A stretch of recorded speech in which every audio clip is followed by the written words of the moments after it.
Peace be upon you, my brothers and sisters. Welcome to a new episode of our program, The Holy Quran, in which we have a lesson divided into two parts. The first part, we explain a Tajweed rule in details and apply on it from the Quran. In the second part, you will learn some verses from the Holy Quran and how to recite them well. And if you want, you can memorize them. So, let's start today's lesson. Today, inshallah, we're going to discuss lesson 4 of rules of Tajweed. We will discuss the rules of Noon Sakina and Tanween. Before we start, you should know that Noon Sakina and Tanween have 4 rules. I mean 4 ways of pronunciation. In each lesson, we will talk about one way. Today, we will talk about the first rule related to Noon Sakina and Tanween, which is called Idhar. And Idhar in Arabic means clearance, to pronounce the letter clear. Okay, let's explain the rule more. Noon Sakina is a noon with a sukun sign on it. As you see here, this is a noon with a sukun sign on it, so we call it Noon Sakina. If the noon came with no haraka, without anything on it, we call it also Noon Sakina. So Noon Sakina means noon with nothing on or below it, or a noon with the sukun sign on it. In these two cases, it's called Noon Sakina. Okay, what about Tanween? Tanween is pronounced as the same as Noon. It is pronounced as Noon. And it has 3 shapes. This, and this. Those are the shapes of Tanween. Aliman. We pronounce this Tanween as if there is a Noon. Aliman. We pronounce it the same as Noon. Alimin, Alimun. So the Tanween and the Noon are the same in pronunciation, but this is the Noon and these are the shapes of Tanween, but in pronunciation they are the same.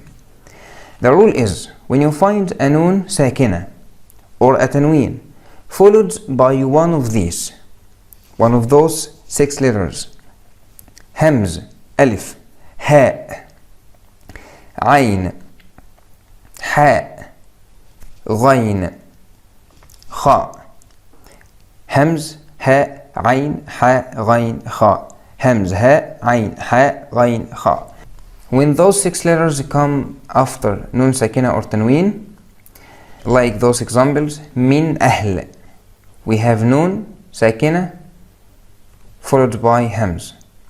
Noon Sakina followed by Ha, Anhum. Noon Sakina followed by Kha, Min Khawf. No, Tanween followed by Hamz, Abadan Idha.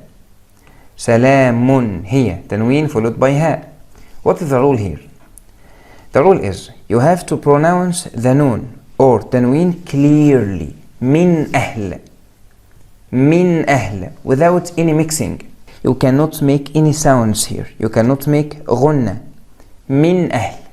So that when the Noon Sakina or the Tanween comes before any of those 6 letters, the Noon and the Tanween should be pronounced clearly. Clearly, without any mixing, without any Ghunna.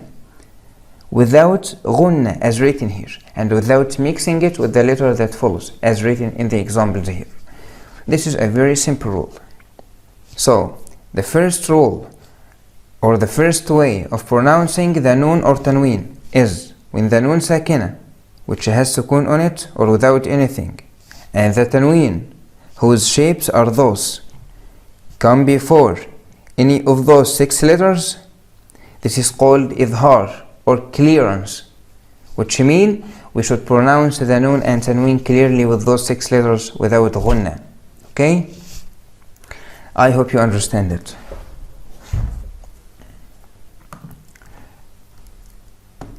Let's go to the second part, in which we will read the chapter of Al-Ikhlas, Surat Alekhlas. Repeat after me and listen carefully, please. أعوذ بالله من الشيطان الرجيم بسم الله الرحمن الرحيم قل هو الله أحد قل هو الله أحد قل هو الله أحد قل هو الله أحد الله الصمد الله الصمد الله الصمد الله الصمد لم يلد لم يلد ولم يولد ولم يولد ولم يكن له كفوا أحد ولم يكن له يكن له. You don't pronounce this noon as if it's not existed. ولم يكن يكن له كفوا أحد ولم يكن له كفوا أحد. I'll read it once more, so listen carefully. أعوذ بالله من الشيطان الرجيم. بسم الله الرحمن الرحيم. قل هو الله أحد قل هو الله أحد قل هو الله أحد الله الصمد الله الصمد الله الصمد لم يلد ولم يولد لم يلد ولم يولد لم يلد ولم يولد ولم يكن له كفوا أحد ولم يكن له كفوا أحد ولم يكن له كفوا أحد. Wanna watch all the lessons? You can subscribe to my YouTube channel and follow my Facebook page. You can find the links in the description below. Wait for me in the next lesson, inshallah, and assalamu alaikum.